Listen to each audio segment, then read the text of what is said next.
ഭരണമുന്നണിയിലെ ആളുകൾ ഈ ബജറ്റ് വിസ്മയം തീർക്കും എന്നാണ് പറഞ്ഞു നടന്നിരുന്നത്. ബജറ്റ് വന്നപ്പോൾ വിസ്മയമല്ല, വലിയ വൻ വിസ്മയമാണ് നമ്മളെല്ലാവരും കണ്ടത്. കാരണം മന്ത്രിസഭയുടെ കൂട്ടുത്തരവാദിത്തം എന്നുള്ളത് കാറ്റിൽ പറത്തുന്ന ഒരു സാഹചര്യം, ആ സാഹചര്യമാണ് ബജറ്റിലൂടെ പുറത്തു വന്നത്. മാഡം, ഇതാണോ പുതുയുഗ കേരളം എന്ന് പറയുന്നത്? എക്സൈസ് മന്ത്രി അറിയാതെ ബജറ്റിൽ എക്സൈസ് വകുപ്പുമായിട്ട് ബന്ധപ്പെട്ടിട്ടുള്ള കാര്യങ്ങൾ പ്രഖ്യാപിക്കപ്പെടുന്നു. വീര്യം കുറഞ്ഞ മദ്യം എന്നുള്ള പുതിയ കാറ്റഗറി ഇപ്പുറത്തിപ്പോ ഇരിക്കുന്ന ആളുകൾ കഴിഞ്ഞ സർക്കാരിന്റെ കാലത്ത് അവർ എടുത്ത തീരുമാനമാണ്. ആ നയം തിരുത്താനല്ലേ നേരത്തെ ഇപ്പുറത്തിരുന്ന ആൾക്കാരെ ഇപ്പുറത്തേക്ക് കൊണ്ടുവന്നത്. പക്ഷേ ഇവരിപ്പം ചെയ്തുകൊണ്ടിരിക്കുന്നത് കഴിഞ്ഞ തവണ ഇപ്പൊ ഇവിടെ ഇരിക്കുന്ന ആൾക്കാരെടുത്ത തീരുമാനം, അതേ നയം തുടരുകയാണ്. കേരളത്തെ മദ്യത്തിൽ മുക്കിക്കൊല്ലാനുള്ള, യുവതലമുറയെ ലഹരിയിലേക്ക് നയിക്കാനുള്ള തീരുമാനം, ഈ തീരുമാനമെടുക്കാൻ ധനമന്ത്രി കൂടിയായിട്ടുള്ള മുഖ്യമന്ത്രിയെ പ്രേരിപ്പിച്ച ഘടകം എന്താണ്? ഇവിടെ പല ആരോപണങ്ങൾ ഉയർന്നു വന്നിട്ടുണ്ട്. കേരളത്തിന്റെ രാഷ്ട്രീയ ചരിത്രം അറിയുന്ന ആളുകൾക്കറിയാം, മുൻകാലങ്ങളിൽ ഒരു ധനകാര്യമന്ത്രി, അദ്ദേഹത്തിന്റെ കാലത്താണ് ബാർക്കോഴ എന്ന് പറയുന്ന ഒരു വലിയ സംഭവം നടന്നത്. വലിയ ആരോപണങ്ങൾ ഉണ്ടായി, വലിയ വാദപ്രതിവാദങ്ങൾ ഉണ്ടായി. ഇതൊരു രണ്ടാം ബാർക്കോഴയാണോ എന്ന് കേരളത്തിലെ ജനങ്ങൾ സംശയിക്കുകയാണ്. ഈ ബജറ്റിൽ നിരവധി പ്രഖ്യാപനങ്ങളുടെ പെരുമഴ. മിഷൻ സമുദ്ര, പല വാലികൾ പ്രഖ്യാപിക്കുന്നു, പല സോണുകൾ പ്രഖ്യാപിക്കുന്നു. ഈ പ്രഖ്യാപനങ്ങള് ഇതൊക്കെ പ്രാവർത്തികമാക്കുക എന്നുള്ള ലക്ഷ്യത്തോടു കൂടിയാണോ? മിഷൻ സമുദ്ര പ്രഖ്യാപിച്ചു, തീരമേഖലയുടെ സാധ്യതകൾ പ്രയോജനപ്പെടുത്തണം എന്നുള്ള നിലപാട്, ആ നിലപാടാണ് ഇതിന്റെ പിന്നിലെങ്കിൽ അവിടുത്തെ സ്റ്റേക്ക് ഹോൾഡേഴ്സ് ആയിട്ടുള്ള തീരദേശ ജനതയോട് സംസാരിച്ചിട്ടുണ്ടോ? അവരുടെ ആശങ്കകൾ പരിഹരിക്കുന്നതിനെ കുറിച്ച് എന്തെങ്കിലും ധാരണയുണ്ടായിട്ടുണ്ടോ? ഇന്നലെ തന്നെ ഈ സഭയിൽ ഉയർന്ന പ്രധാനപ്പെട്ട ഒരു വിഷയം തീരമേഖല നേരിടുന്ന കടലാക്രമണ ഭീഷണിയാണ്. നമ്മുടെ മുതലപ്പൊഴി നമ്മുടെ തൊട്ടടുത്ത് കിടക്കുന്ന മണ്ഡലമാണ്. ആ മുതലപ്പൊഴി എത്രയോ കാലമായിട്ട് നമുക്ക് പരിഹരിക്കാൻ പറ്റാതെ നിൽക്കുന്ന ഒരു സാഹചര്യമാണ്. ജനങ്ങളെ വിശ്വാസത്തിൽ എടുക്കാതെ നടക്കുന്ന ഒരു വികസന പ്രഖ്യാപനവും ആ പ്രഖ്യാപനം പ്രാവർത്തികമാകില്ല എന്നുള്ളതിന് നമ്മുടെ മുന്നിൽ ഉദാഹരണമുണ്ട് മാഡം. കഴിഞ്ഞ സർക്കാരിന്റെ കാലത്ത് അതിവേഗ റെയിൽ എന്നുള്ള പേരിൽ കേരളത്തിലെ സാധാരണക്കാരുടെ അടുക്കളയിൽ കയറി കല്ലിട്ട കാര്യം നമുക്ക് എല്ലാവർക്കും അറിയാം. അവസാനം എന്തായി? അതൊക്കെ പിൻവലിച്ചു പോകേണ്ടി വന്നു. ഈ സാഹചര്യം ആണ് ഇന്ന് നിലവിലുള്ളത്. ഇപ്പൊ ഈ നടത്തിയിട്ടുള്ള പ്രഖ്യാപനങ്ങൾ പ്രാവർത്തികമാകണമെങ്കിൽ അതിനു വേണ്ടിയിട്ടുള്ള അടിസ്ഥാന സൗകര്യങ്ങൾ ഉണ്ടാകണം, വികസനം ഉണ്ടാകണം. കുടിവെള്ളത്തിന് ബുദ്ധിമുട്ടുന്ന, ഏറ്റവും കൂടുതൽ ബുദ്ധിമുട്ട് അനുഭവിക്കുന്ന ഒരു മണ്ഡലത്തെ പ്രതിനിധീകരിക്കുന്ന ഒരാളാണ് ഞാൻ.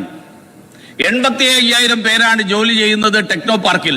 ടെക്നോ പാർക്കിന് വേണ്ടി വികസനത്തിന് വേണ്ടിയിട്ട് പണം അനുവദിച്ചതുകൊണ്ട് കാര്യമില്ല. അതിന്റെ തൊട്ടടുത്ത് കിടക്കുന്ന മുള്ളുവിള എന്ന് പറയുന്ന പട്ടികജാതി വിഭാഗത്തിൽപ്പെടുന്ന ആളുകൾ അധിവസിക്കുന്ന പ്രദേശം, അവിടെ വെള്ളക്കെട്ട് കാരണം ബുദ്ധിമുട്ട് അനുഭവിക്കുകയാണ്. മാത്രമല്ല, ടെക്നോ പാർക്കിൽ ജോലി ചെയ്യുന്ന ആളുകൾ പുറത്തിറങ്ങിയാൽ അവർക്ക് താമസിക്കാനുള്ള സൗകര്യങ്ങൾ, ആ സൗകര്യങ്ങളുള്ള സ്ഥലങ്ങൾ മുഴുവൻ തന്നെ കുടിവെള്ളക്ഷാമമാണ്. ആ ടെക്നോ പാർക്കിൽ ജോലി ചെയ്യുന്ന വലിയൊരു കമ്പനിയുടെ ചുമതലക്കാരൻ കഴിഞ്ഞ ദിവസം എന്നെ കണ്ടു. ആ കമ്പനിയിൽ മാത്രം കുടിവെള്ളത്തിന് വേണ്ടി വർഷത്തിൽ 1 കോടി രൂപയാണ് അവർ ചെലവിടുന്നത്. അവർ പറയുന്നത്, ഞങ്ങൾ ഇവിടെ നിന്ന് വിട്ടുപോകേണ്ടി വരും. ഓപ്പറേറ്റിംഗ് കോസ്റ്റ് കേരളത്തിൽ മറ്റ് സംസ്ഥാനങ്ങളെ അപേക്ഷിച്ച് കൂടുതലാകുന്ന ഒരു സ്ഥിതി വരികയാണ്. ഈ സാഹചര്യത്തിൽ മാറ്റം വരുത്താതെ പ്രഖ്യാപനങ്ങൾ മാത്രം നടത്തിയോണ്ട് കാര്യമുണ്ടോ മാഡം? ഈ ആർട്ടിക്കിൾ 202 ഭരണഘടനയുടെ 202 പറയുന്നത് ആനുവൽ ഫൈനാൻഷ്യൽ സ്റ്റേറ്റ്മെന്റ് ആണ് ബജറ്റ്. ബജറ്റ് ഒരു നയരേഖയല്ല. ബജറ്റ് നയരേഖ മാത്രമല്ല, നയം മാത്രം പ്രഖ്യാപിക്കലല്ല, പകരം വ്യക്തമായിട്ടുള്ള വരവ് ചെലവുകൾ കാണിക്കുന്ന യഥാർത്ഥ ധനകാര്യ പത്രികയാണ്. പക്ഷെ ഇവിടെ പ്രഖ്യാപിച്ചിട്ടുള്ളതിൽ ഏതെങ്കിലും ആ തരത്തിലുള്ളതാണോ? ഇവിടെ നടന്നിട്ടുള്ള പ്രഖ്യാപനങ്ങൾ, ഈ പ്രഖ്യാപനങ്ങളുടെ കാര്യത്തിൽ അതിലും കഴിഞ്ഞ കാലങ്ങളിൽ നിന്ന് അതിന്റെ തുടർച്ചയാണ് ഇപ്പൊ നടന്നുകൊണ്ടിരിക്കുന്നത്. 24-25 ബജറ്റിലെ പ്രഖ്യാപനങ്ങള് ഔട്ടർ റിംഗ് റോഡിന് 1000 കോടി രൂപ. All lenses are not created equal. Essilor researchers relentlessly push the boundaries of vision science so that you can enjoy your best vision today and tomorrow. Essilor, evolving vision. 25-26 ബജറ്റില് K homes ടൂറിസത്തിന് 5 കോടി രൂപ, വിഴിഞ്ഞം Kollam Punalur growth ട്രയാങ്കിളിന് 1000 കോടി രൂപ, വയനാട് ഉരുൾപൊട്ടൽ പുനരധിവാസ ടൗൺഷിപ്പിന് 750 കോടി രൂപ, കേരള സീപ്ലെയിൻ സർവീസിന് 50 കോടി രൂപ. കഴിഞ്ഞ സർക്കാരിന്റെ കാലത്ത് തുടർന്ന പ്രഖ്യാപനങ്ങളുടെ പെരുമഴ, ആ പെരുമഴ തുടരാനാണോ മാഡം കേരളത്തിലെ ഞാൻ നിർത്തുകയാണ്, ഞാൻ അവസാനിപ്പിക്കും. ജനങ്ങൾ ആ സർക്കാരിനെ മാറ്റിയിട്ട് പകരം മറ്റൊരു സർക്കാരിനെ ഇവിടെ ഭരണത്തിലേറ്റിട്ടുള്ളത്? മാഡം ഭരണം ബജറ്റ് അവതരിപ്പിച്ചപ്പോ ഇവിടെ കോഴിക്കോട് തിരുവനന്തപുരം ലൈറ്റ് മെട്രോ തുടങ്ങിയത് ഏത് കാലത്താ? ശ്രീമാൻ ഉമ്മൻചാണ്ടിയുടെ കാലത്ത് ശ്രീ KM മാണി അവതരിപ്പിച്ച ബജറ്റിൽ 20 കോടി ഇയർമാർക്ക് ചെയ്തു. 2017-18 TM തോമസ് ഐസക് പറഞ്ഞത് വിശദമായിട്ടുള്ള പ്രൊജക്ട് റിപ്പോർട്ട് തയ്യാറാക്കിയിട്ടതാണ്. ഈ തവണയും അനുവദിച്ചിരിക്കുന്നത് 20 കോടി രൂപ. ഇങ്ങനെ പ്രഖ്യാപനങ്ങൾ മാത്രം നടക്കുന്നതിന് പകരം ഞാൻ അവസാനിപ്പിക്കുകയാണ്. അവസാനം അവിടെയാണ് കേന്ദ്ര സർക്കാരിന്റെ ബജറ്റും കേരളത്തിൽ നമ്മുടെ സർക്കാരുകൾ കഴിഞ്ഞ 4-5 പതിറ്റാണ്ടുകളായിട്ട് അവതരിപ്പിക്കുന്ന ബജറ്റുകളും തമ്മിലുള്ള വ്യത്യാസം. കേന്ദ്ര ബജറ്റിൽ അവതരിപ്പിക്കുന്ന 24-25-ലും 25-26-ലെയും ബജറ്റിൽ പ്രഖ്യാപിച്ചത് ഒരു വർഷത്തിനകം പൂർത്തിയാക്കിയ നിരവധി ഉദാഹരണങ്ങൾ. PM സൂര്യഘർ പദ്ധതി, പുരപ്പുര സൗരോർജം, പ്രതിമാസം 300 യൂണിറ്റ് വരെ സൗജന്യ വൈദ്യുതി നൽകുന്നു, 78,000 രൂപ കേന്ദ്ര സബ്സിഡി നൽകുന്നു, 335 ലക്ഷം റൂഫ് ടോപ്പ് ഇൻസ്റ്റലേഷൻ പൂർത്തിയായി.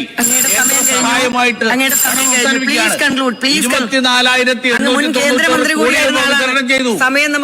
ഞാൻ അവസാനിപ്പിക്കുകയാണ്. വളരെ പെട്ടെന്ന് ഈ രീതിയിൽ പോകുന്നതിന് പകരം മോദിയെ വിമർശിച്ചത് കൊണ്ട് കാര്യമില്ല. നരേന്ദ്രമോദി അവതരിപ്പിക്കുന്നത് നടപ്പിലാകുന്ന പദ്ധതികളാണ്. ശ്രീ ഉല്ലാസ് കോവൂർ അങ്ങിരിക്കണം. നമുക്ക് സമയം